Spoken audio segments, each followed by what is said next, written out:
Hey, Reinvention Rebels. Can you believe we are 100 episodes strong? 100 episodes of amazing midlife and older women who are crushing ageist stereotypes and stepping into the light to reinvent themselves in inspiring, bold, and unapologetic ways. And I am so appreciative of you being here for the ride. And I want to thank you with my free gift, 100 Ways to Reinvent Yourself in Midlife. I've got ideas and inspiration to get you started on your own reinvention journey. Just click the link in the show notes and download it in an instant. Let's get started and let's reinvent and get inspired together. You have to find what's in alignment for you. And I am a big proponent of reinvention. And my mom was my mentor in that. You know, there's a lot about her life that she reinvented. And I use her as my role model. She's no longer with us, but I use her as my role model because if my mom could do it with much less resources than I have, I can do that too.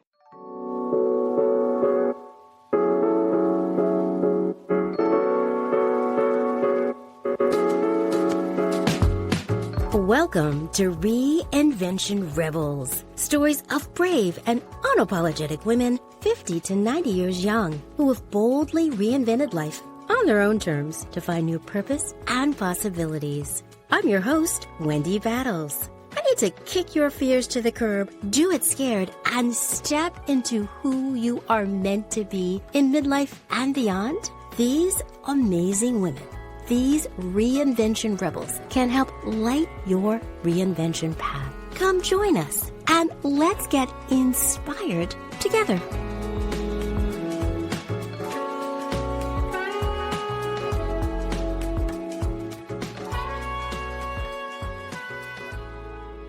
Hey everybody, welcome to another episode of the Reinvention Rebels podcast. I am your host, Wendy. I am so glad you're here. If you are new to the podcast, welcome aboard. Reinvention Rebels is a top 2% globally rated podcast that offers stories of inspiration and possibility as we reinvent in midlife and beyond. And the women that I feature, these Reinvention Rebels, are rewriting what reinvention looks like. They're rewriting aging and how we can age in such kick-ass and vibrant ways, and how we can step into our own, how we can step on center stage, how we can be the star of our own evolving story. Their stories are fierce and remarkable and inspiring and so much more. And we also talk about the how. How is it that they actually reinvent? What are they doing to make that happen? And how can we apply some of these lessons to our own lives? So you are in for a treat when you listen to the podcast. And I do want to say a big thank you for all the great notes I've gotten and voicemails about hitting 100 episodes. No small task. It's all about the consistency. So thank you. If you didn't have a chance to grab my free gift, 100 Ways to Reinvent Yourself in Midlife, please do so. I've got so many awesome ideas for you. If you're thinking, I don't even know where to begin, this will plant some seeds, take a look at the list, see what resonates, see what things you might explore, but just a great way to expand our thinking in midlife and beyond. There is no expiration date for reinvention, as many of you already know. We just have to get started, even in tiny ways, and then build from there. So today is a great example of that. I'm so excited about my guest today. She is amazing, which I know I say about every guest, but it's true. They are all extraordinary women up to amazing things as they think about their next chapter and reinventing and what might be possible. And today is no exception with my friend, Sharon Burton.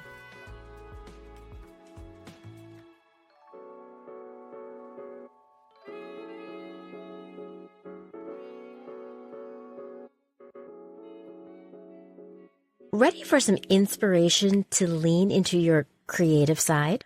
I believe that creativity goes hand in hand with reinventing ourselves. My guest today, Sharon Burton, is all about using creativity as fuel for both her own reinvention and helping others on their creative path. She's an artist, curator, poet, certified creativity coach, and author. Sharon received her certification in creativity coaching from the Creativity Coaching Association and is the founder of Spark Your Creative Coaching, where she focuses on helping artists, writers, and creatives at midlife reach their creative potential. Sharon is also the host of Spark Your Creative podcast, which features artists and other creatives who are using their unique talents to create more mindful communities and a safer world. She is a mixed media collage visual artist and has exhibited her art in galleries, art venues, and other settings across the country since 2007. And super cool, she released her first book, Creative Sparks, 21 Affirmations and Inspirations for Creativity at Midlife this year. Sharon Burton, welcome to the Reinvention Rebels guest chair. Well, thank you so much, Wendy. I am so excited to be here and to talk to you and talk to your listeners. I have been a big fan of yours for a couple years. I've been following you, and I was trying to remember I think it was through Christina Smith.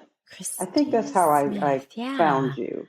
I've been following Christina Smith, who is a midlife coach for a number of years. Yes. And I think that's how I connected with you. I always try to remember, but I know. Midlife. I know, girl. Say no more. Say no more. I know, but you are absolutely right. It was Christina Smith. And thanks to her, here we are. And I'll tell everyone listening that I recently had the chance to be interviewed by you for your fantastic podcast. So I'm so... Yes, ma'am. Right? I'm so happy to return the favor, and I'm glad that I've gotten you in the chair. We have a lot to talk about, Sharon. So I'd like to begin by finding out more about your reinvention journey. You curated art for 10 years and then decided to pivot to coach artists on their creative journeys. What inspired this reinvention? Well, it's kind of funny. Sometimes when we face personal, I don't know, maybe even health challenges, that will put you in a position to rethink what you're doing. I was working in that, in more of the fine art arena for a while, and I was doing curating and I was doing art advising. And there was a part of me that kind of felt like changes were coming to society, but I didn't know about COVID or any of that stuff, Right. But I knew within me, I wanted to do something more to help artists. I think the world that I was in and the interactions that I had, the fine art world can be exciting and sexy, but it also could be underhanded and somewhat cruel. And I knew that for the long haul, the second side of it wasn't going to work for me. And I had been thinking about doing creativity coaching for a while because a lot of the artists I was working with would ask me questions and, want advice about their creativity and about their art and about how they were moving. And I ended up injuring my back.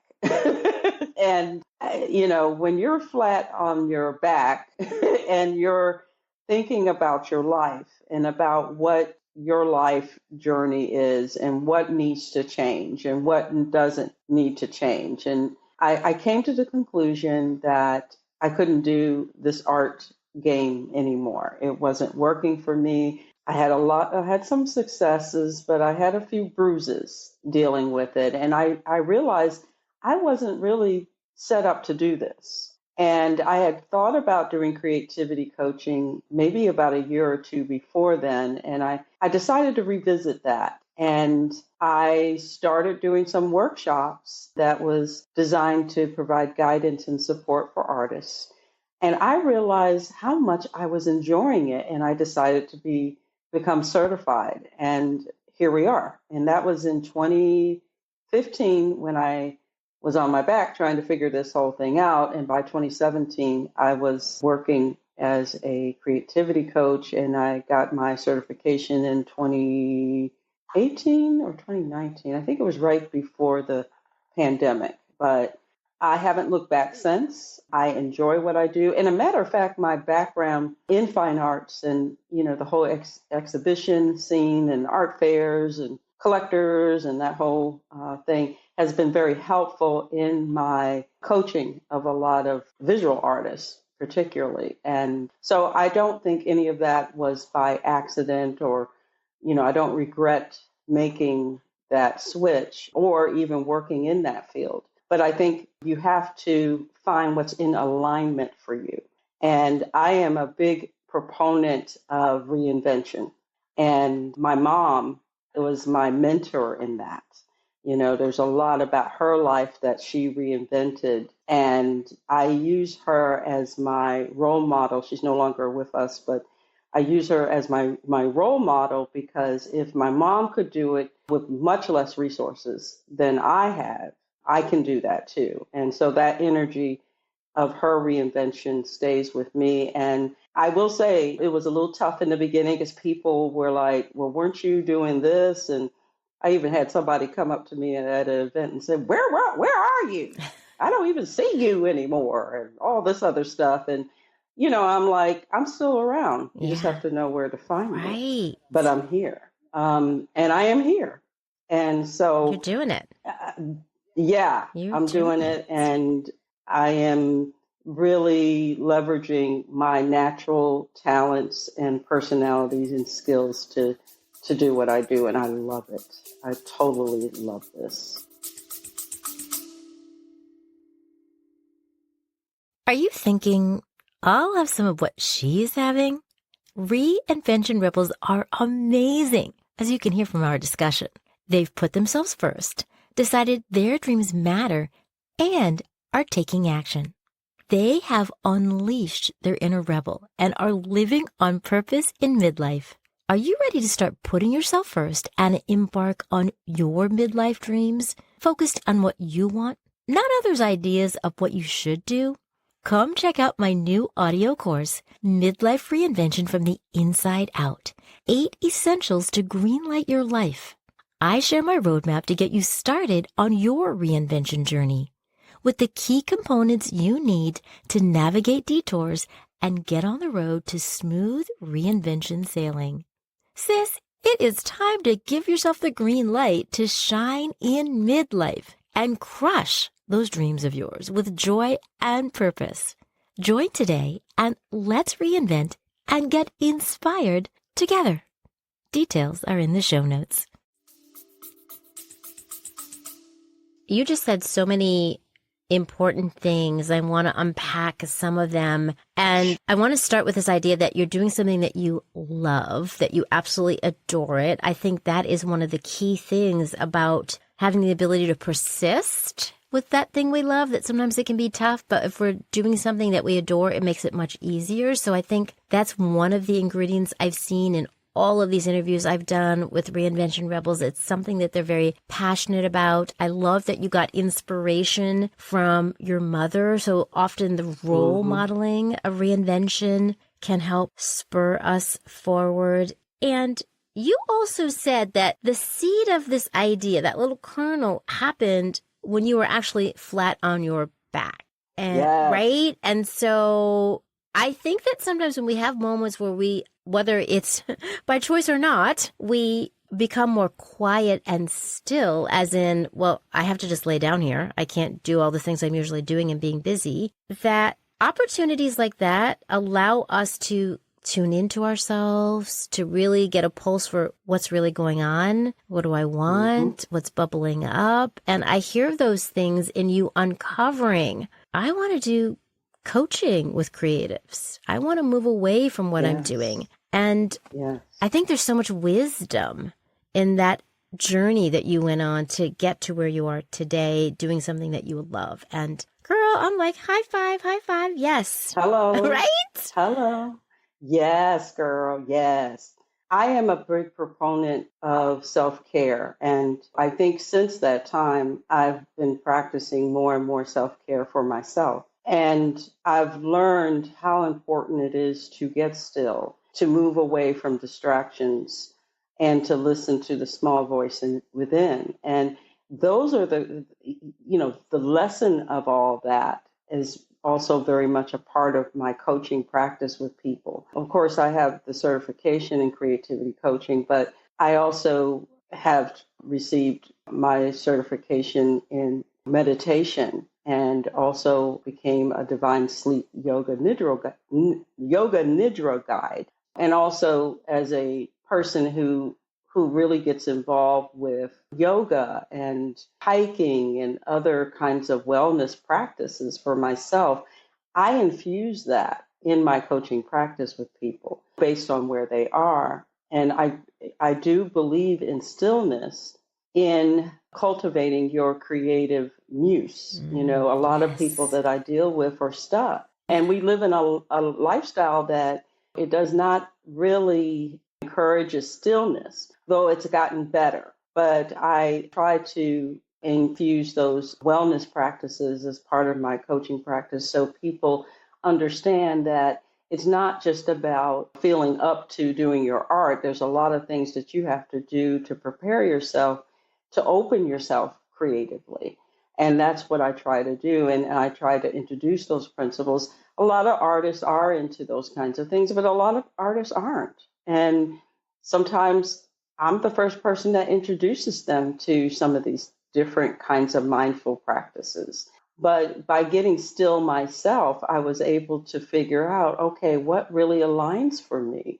What doesn't? And what can I do to stay passionate and focused and involved in the arts? As an artist, I can do it. As a poet, I can do it. But I also felt that my skills and my background was needed to help artists and creatives. And so that stillness, yes, brought me to where I am today. I see the impact of that. And I see the impact that you are having on other people, because sometimes we don't know what we don't know. We don't know that as you're helping people discover that I could meditate or do some yoga or quiet my mind, and that could be this pathway to my creativity being unleashed. And there's something, Yes. right, so powerful about that. And because I think that all of us are creative in different ways. I know that creativity isn't always I'm an artist. We can infuse creativity into almost anything in life. So absolutely, right, I could see how you could help the traditional type artists that you're helping, but also other people that just want to maybe be more creative in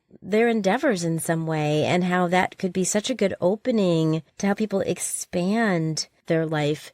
I know that in our pre-interview chat, you mentioned that risk-taking was a theme for you. And I'm curious about, what role does risk-taking play in reinventing ourselves? I think for me, as a person that has entered midlife, I noticed that I'm more open to pushing the envelope. I'm more open to moving out of my comfort zone. And that gets tricky when you're so used to kind of moving through life a certain way. Here I am working with creative people talking about imposter syndrome and helping them get through the inner critic and those types of things. But yet I was secretly suffering from those things because I kept being led to write a book. And it's funny because I was going to write a book when I was doing the more fine art kinds of stuff. And because I moved away from that particular book wasn't going to be born. But then this book thing came back again with this, with this thing. So it was meant for you to write a book. It was meant for you to write this book. Yes, it was. And I'll have to admit, I started and then stopped, and I was facing that imposter syndrome. Who's going to listen to me? Even though my life was set up to do this, I just kept saying, I'm not really somebody that would be best to write a book. And all of those questions led me to taking the risk and saying, okay, I am going to be an author. And not only am I going to be an author, but I'm going to write a book based on things that have helped me kind of move forward with my creativity later in life. I didn't start exhibiting my visual art, for example, until my late 30s. I had spent most of my 20s and 30s kind of in, I had received a undergraduate degree, then I was working in a whole different field, and I went back for my master's, and it was only then that I started getting this nudge that you need to go back to your creativity. You need to start creating art again. You're an artist. And I was like, I am not an artist. Maybe that was just sort of one of those things that I thought I was because I enjoyed it as a kid. But does that make you an artist? I don't know, blah, blah, blah. Well, forward a few years, yeah, I got the nerve to do studio art and to start my own art practice. And then a friend of mine dared me to put art in a show. And from then on, I've been showing my art in exhibitions across the country. But it took a while. But this whole book thing was just like, I don't know anything about writing a book. But the ideal started happening. I'm big on affirmations, and I know that they're real big right now for a lot of people. But affirmations are wonderful tools to kind of move you from the comfort zone to where you want to be. And as I move forward in doing my creative practice and doing my creativity coaching practice, I found that writing affirmations were helpful. It helped put me in a different space, not only in those areas, but other areas of my life. And so Creative Sparks, 21 Affirmations and Inspiration for Creativity at Midlife was born from a variety of different experiences to move me forward as a creative person. So that was one example to actually write this book and to put resources and everything behind it, because again, I always wanted to be an author since I was a kid, but I just didn't feel like it could happen. Anybody younger than 50 or 40 that's listening, that's one thing that you look forward to when you enter midlife. Yeah, there's other physical changes that we won't talk about. But one of the things that does happen is that you become bolder. Yes. And even though you may be scared to death to move forward with something new, I just have this energy that starts when I make a decision to do something, it just starts moving me. And I just end up doing it. And I'm just like, after a while, you just get your own swag. That's the only thing I can think of that starts overpowering any of the negative self-talk that you may have. And the next thing you know, you're doing it. I love that. And the same thing with the poetry thing. I wrote song lyrics as a kid. I would listen in my head. I could hear the music.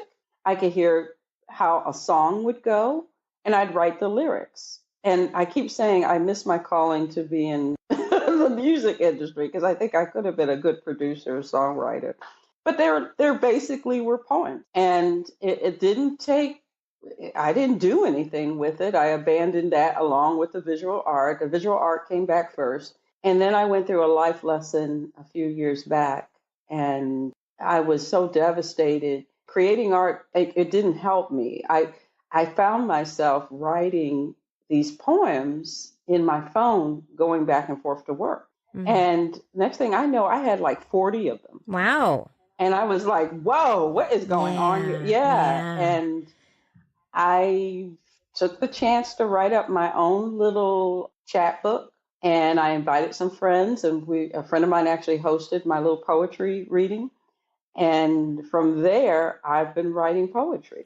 And that happened in my late 40s, early 50s, a few years back. So part of what I hear you saying is that you've gotten bolder as you've aged. You've leaned into the discomfort and the imposter syndrome, but taken steps to kind of get out of that, to just step out and say, let me try this. Mm-hmm. And then as you've done that, you've seen that new possibilities have opened up for you.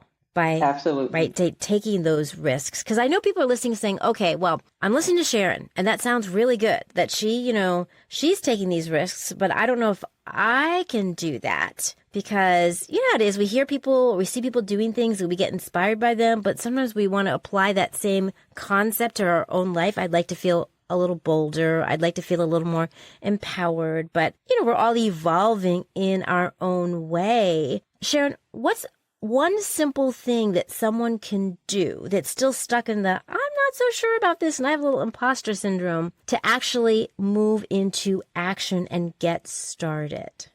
Well, before I do that, I just want to say that you're talking to a lifelong introvert. So this is not, all this out there stuff is not really something that I have always been comfortable with. I want to say that even though you may be introverted, I always considered myself an awkward girl growing up. I wasn't a social person. I really, even though a lot of people don't agree with me, I don't really feel that I'm really social now. I'm just who I am, and I respond the way I like to respond. So a lot of me is about reading energy. If I read energy, if I feel energetically whoever I'm dealing with, talking to, connecting to at a level that really resonates with me, then you see that side. But that's not always the case. Second, one of the things actually, I'll have to give you two major things. One is journaling. I don't know if a lot of your audience does this, but I have a journaling practice. I call it Morning Pages, which was made popular I used to do by that. Julia Cameron. I did Morning Pages for the longest time. Yes, girl. Yes. And you need to get back, girl. Oh, It's magical. That stuff is magical. Yeah. And please know, I'm not always at it. I mean, I can go months at a time and not do it, but I'm starting to do it again. And each time I start, it's a whole different level. It's a whole different feeling. It's a whole different vibration. So can you explain to everyone some people are like, what are morning pages? I've never heard of that before. Can you just explain what that is? Sure. Morning Pages was made popular by Julia Cameron, who wrote a phenomenal best-selling book, The Artist's Way, which was sort of the original creativity coaching book about 25, 30 years ago. And she wrote this book to help people become unblocked creatively. And one of the tools she talks about is Morning Pages, which is really journaling. But it's done in the morning. First thing that you do when you wake up, you hit your journal. And you physically write, not on the computer, not on it, you write with a pen and paper, 3 longhand pages of anything that's on your mind. You basically dump all the things that are going on in your mind on paper for like three pages filled.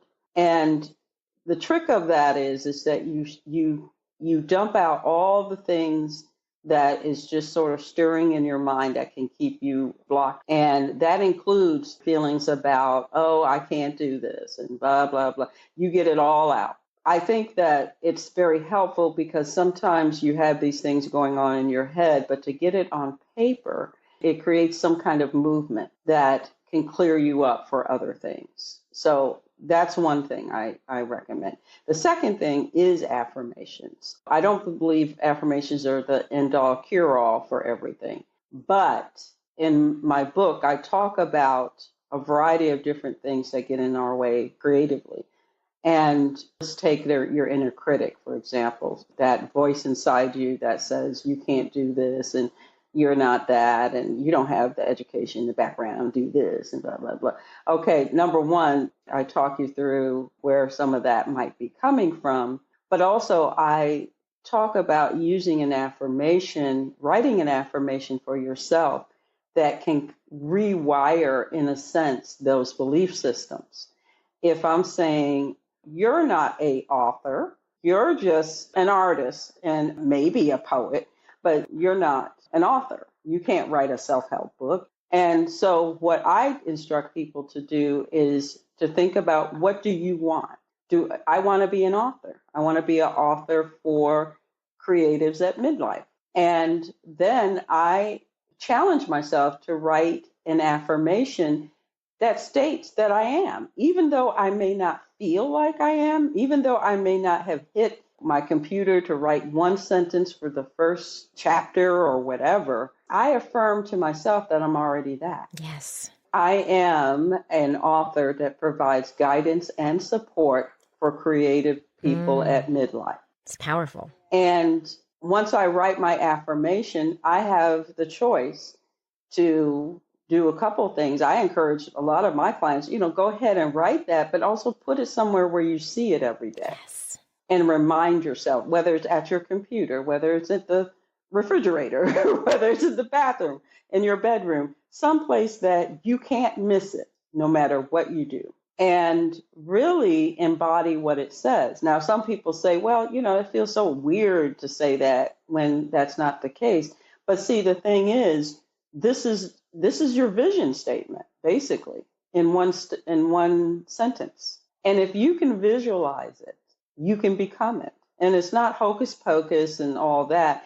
It's basically sharing to the cells in your body, to your brain cells, your entire, the molecules, everything in your body, that yes, you are that. Yes. So therefore, your thinking starts to shift. Your body begins to relate to that message. And particularly if you find ways to repeat it. And one of the things I do in my morning pages is I'll take an affirmation and write it 7 times before I start writing, because that helps me set my intentions for the day and reinforce what I want to see happen, what I want to manifest in my life.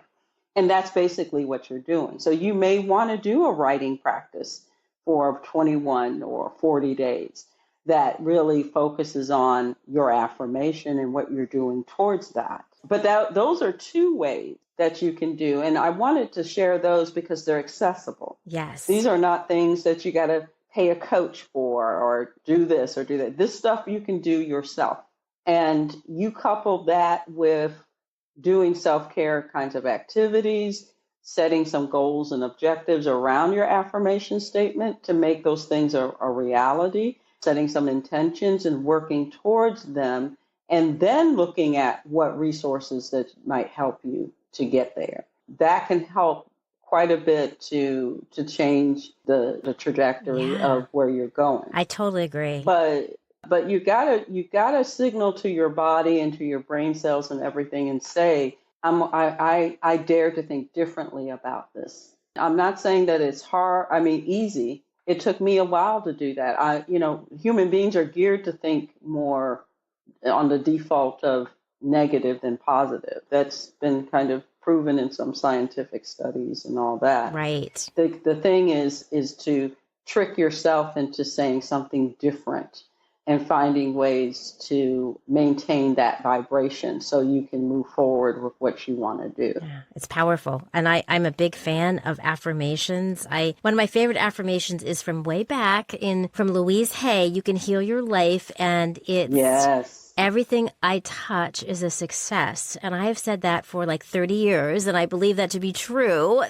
So I'm with you. And I hope you're all listening to what Sharon just said, that these are 2 really powerful yet simple things we can do. They don't cost anything. It's an investment of our time, but it's something that can help us move forward as we're reinventing. So this idea of journaling, doing morning pages, or however that might manifest for you, beginning to write things down and get it out of your head. And also the affirmations, beginning to very consciously manifest what it is you want, that I think are 2 really important tools that can help us both with our creativity, but also with the idea of reinventing ourselves, that many of us want to reinvent ourselves in new ways. And those tools are very, very helpful.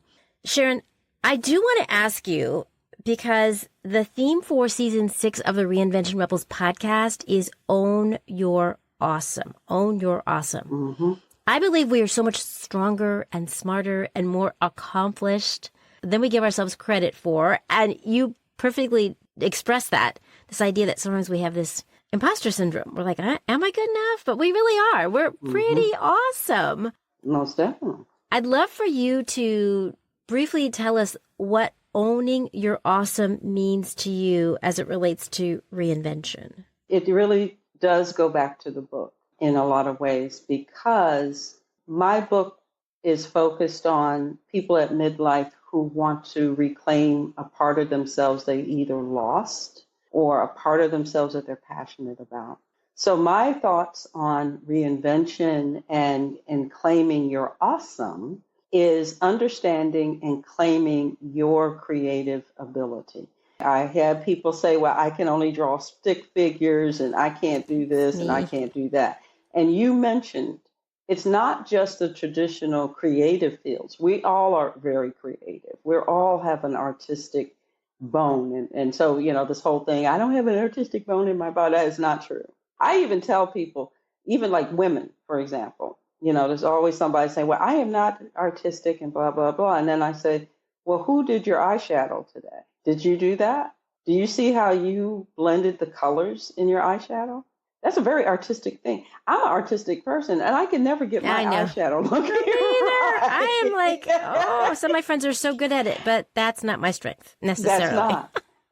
Absolutely. Or, I'll look at someone's flower garden or their plants, or they cook like nobody's business. And I'm like, do you claim that? And, that's just, no, that's a part of your creative mojo. And my big thing is owning who you are as a creative person and not putting in your head of some definition that you think, or that society has led you to believe as creative. Your creativity can show up in a variety of different places. The people that knit and crochet, that is a form of creativity. I have a friend of mine, I didn't even realize she was doing it. We went to college together and I saw some of her work and I said, oh, no way. I contacted her and told her, I said, I need you to do this for my cousin who's in her late 70s at the time. I said, and then I said, I need one too. And she did these two beautiful shawls. I won't even wear them, wear mine, because it's just, to me, like a work of art. But she didn't really consider herself as this creative person. And she's bad, she is just awesome. You might be creative at storytelling. There are some people, I went to a funeral of a close friend last year. I didn't even know he had it in him like that. He got up there on the podium at the church and was talking about his father. And he weaved a story from his childhood that had everyone riveting. We were all at the edge of our seats listening to him. And I was like, Dag. And I said, I didn't know you got down like that. And he was like, well, I said, people pay big money to learn how to, wax poetic like that, for their businesses or for what they do. And this is natural. You're a very creative person. So a lot of times it's really owning that and not saying and not putting into the universe, I'm not this, because that kills it. When you own your awesome, you own that I am a creative person that's uniquely sharing my gifts with the universe. And it does not have to be a visual art or a dance or anything like that. It can be anything. It could be creative problem solving, like the job. Maybe you're the go-to person who thinks uniquely about an issue that everybody covets. Those are the types of skills, creative, innovative thinking skills that all employers are looking for in this day and age. And owning that creative side of you instead of focusing on an outdated definition is owning who you are as a part of your reinvention of yourself. And now I'm owning that I'm an author. That's very, very difficult for me. But at the same time, it's getting easier. Right. I had to put together a presentation for something that I'm doing for this art group. And I'm like, okay, I can look at the book to get everything. And then I said, my book, not somebody else's book. I'm looking at my book to put this together. And that was like, that's when I had to own the part of me that's an author that I thought that imposter syndrome for the last few years. You know what I'm saying? Yeah. And I hear you. That's some wild stuff, isn't it? It is. So, so own it. Own who you are. Own your gifts. Even if you don't think you are, if you think boldly, and even if you have to ask a friend, hey, how do I show up? Yeah. What are the things that, some people do this on their birthday. They they do little videos, or I know some friends that had sheets of paper and they asked everybody to write something awesome about them or just write about them. And you see some beautiful things come up. I love that Those are idea. the things that I love that those are idea. the things you need to own. Yeah. Most definitely. So I hear you saying that we can, over time, like expand how we think about ourselves. We can begin to see those things where we shine. We can ask other people if we're feeling stuck to help us see those things that sometimes we can't see in ourselves. A lot of it, what you're saying to me, is it's getting beyond what I call not enoughness. When we get stuck in that, right? That's like, oh, I'm not good enough. I'm not enough. If only I could do whatever. And you're like, okay, enough of that already. Let's focus on what you can do, what you do, where you do shine. And I think that we're all insightful about ourselves. And to your point, we can also ask other people that can help shine that light and broaden that idea of how we might be owning our awesome. And that to me is everything. And I think getting that insight as we're reinventing is so key, both ourselves in the many ways you talked about, from affirmations to journaling to asking other people, are all tools in our toolkit we can use as we try to reinvent ourselves. As we are wrapping up, I do want to ask you, because I know people are listening, Sharon, they're like, oh, she is so cool. I love her ideas. I love the journey she's been on to reinvent herself. It is the coolest thing that she's written this book that is good for so many different people, even if you're not like a visual artist, but really anyone who wants to be creative. The question is, where can people find you? How can they connect with you? Tell us. Well, you can find me on my website, and that's sparkyourcreative.com. And you learn everything about me and my creativity coaching packages, as well as workshop. I do a lot of online and in-person workshops. I'm based in the Washington, D.C. area, but I do a lot of things virtually as well as present at different conferences and those types of things. So I'm fairly accessible that way. You can also find me on Instagram at Spark Your Creative. You can find me on Facebook at Spark Your Creative. And you can find me on LinkedIn by using Spark Your Creative or Sharon J. Burton. I am also on Pinterest as Spark Your Creative. And I am on Threads at Spark Your Creative. So wonderful. I'm pretty easy to find. Oh, and I have a YouTube channel, awesome. Spark Your Creative. I have a lot of videos from my podcasts, as well as some workshops and different things on that channel. Some of my lives, like Instagram lives or Facebook lives, live there. And my book, Creative Sparks, 21 Affirmations and Inspirations for Creativity at Midlife, can be found not only on my website, but also on Amazon.com. There's a Kindle and a paperback version that you can order. Wonderful. Thank you. I'll put all of that into the show notes so people can easily tap and find you. Sharon Burton, I cannot thank you enough for gracing me with your presence and joining me in the Reinvention Rebels guest chair to share some insights about your own reinvention journey. Thank you so much. Thank you so much for having me as a guest and allowing me to share with your audience. This has been a true blessing, and just looking forward to continuing the connection.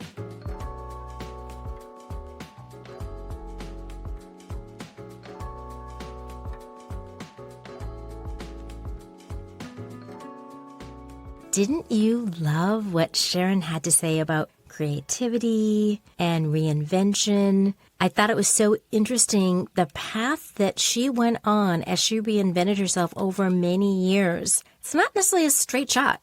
We try things and we recalibrate and get back on track. We're open to things. Some things don't work out. Some things do. That might lead to something else. So the unfolding of reinvention is truly a journey, as she exemplified. The journey of her writing this book and how it got started and the mindset shifts that took place for her to believe she was worthy of that she had that in her. That's so much of what we explore when we think about reinventing. And if this sparked something in you, I have to encourage you to download my free gift, 5 questions to spark your creativity and inspire your Reinvention Rebel journey. Because one thing I know for sure is that if Sharon can reinvent and I can reinvent and all of my amazing guests who have reinvented themselves, it means that you can reinvent too. Your reinvention won't be like mine or Sharon's. It'll be completely your own and unique, but we can use that as inspiration. And the 5 questions I have will help you get started in thinking about what could reinvention look like for you. So check it out. Details are in the show notes. And one more thing. If you love this episode, please share it with a friend. Who's that friend of yours that could feel empowered by listening to this episode? Who could see something of themselves in Sharon's story? Who needs a little push in the right direction? Because maybe she's got some ideas, but she doesn't feel so confident. Something that could spark something in a friend, a relative, a colleague. Please share this episode with them because we want more people, especially women, to get inspired to hear these stories and use it as motivation for their own lives. So thank you in advance for sharing. And I will be back here in just a couple of weeks. I can't wait till our next episode. You are going to meet another Sharon Kelly Hake, who is this amazing woman who you are going to love. She runs an organization near and dear to my heart, Great Dames. And we had a beautiful, beautiful chat about her reinvention story. And she's going to tell you all about how she's continuing to reinvent at 66. So more to come. Until next time, Rebels, keep shining your light. The world needs you and all that you have to offer.